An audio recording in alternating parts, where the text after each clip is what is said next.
Now the trend over the last 50 years, you could say, has been, for the most part, to move away from dam building. And this is not only true of the Ozarks, but around the country, to move away from dam building and hydroelectricity and that kind of stuff and move more back toward free-flowing streams. Not to the point of taking dams apart and taking them down, but just not building them. And the first sign of that in the Ozarks takes place in '64 when Congress establishes the Ozark National Scenic Riverways to protect Current River, to preserve Current River in its free-flowing state, and Jack's Fork, the primary tributary of Current River. And that's why floating is the big thing we mentioned over in the Eminence area, Shannon County, floating the Current River in the Jack's Fork. And but that happened in '64, and that was a long process that started at least back in the '50s.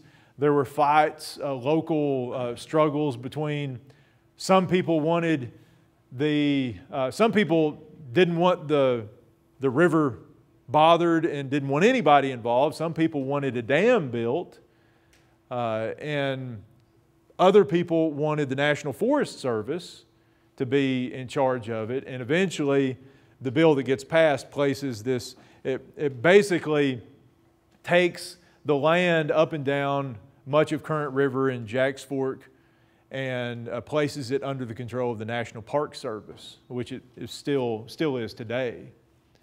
And it's officially dedicated in '71. Then you get, a few years later, Congress passes a bigger bill called the Wild and Scenic Rivers Act that includes several rivers around the United States. One of them is in the Ozarks. The 11-Point River is included under the Wild and Scenic Rivers Act. Again, federal protection of this river. These acts were frequently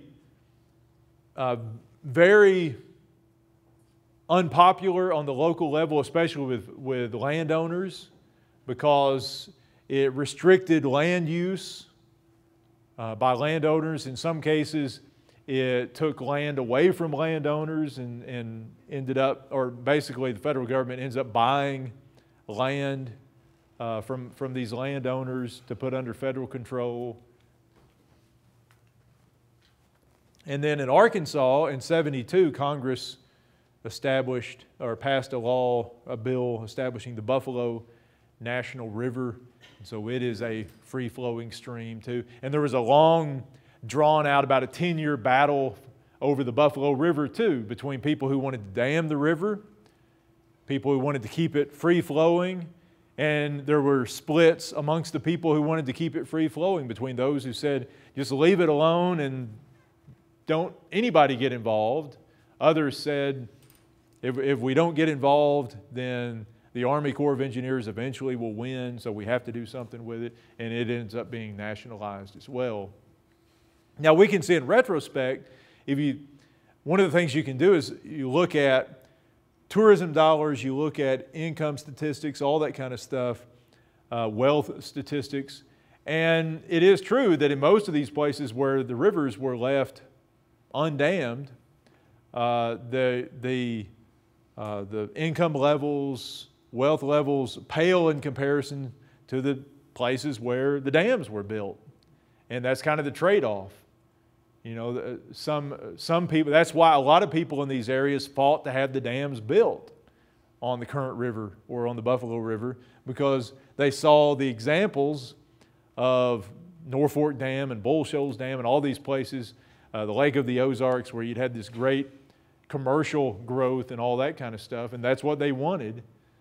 And so it's not always a cut and dried issue here.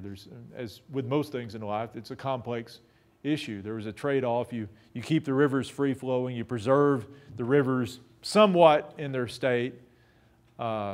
You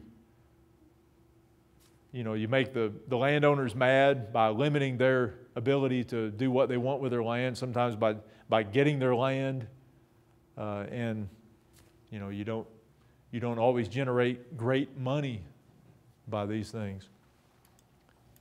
But we'll go back and look too. This is a modern day map. It's the same one we saw, but here's the Buffalo. You can see there's still a handful of free-flowing streams in the Ozarks. Here's the 11 Point.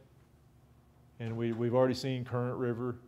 The Meramec, there was a big fight over attempts to dam the Meramec back in the 1950s. And so the Gasconade. So there are still several free-flowing streams in the Ozarks, but the real lifeblood of the Ozarks, White River, the one river that drained, half or more of the region, has been dammed over and over, and its tributaries have been dammed, and it's certainly not the same stream that it was before all these dams were built, starting with 100 years ago.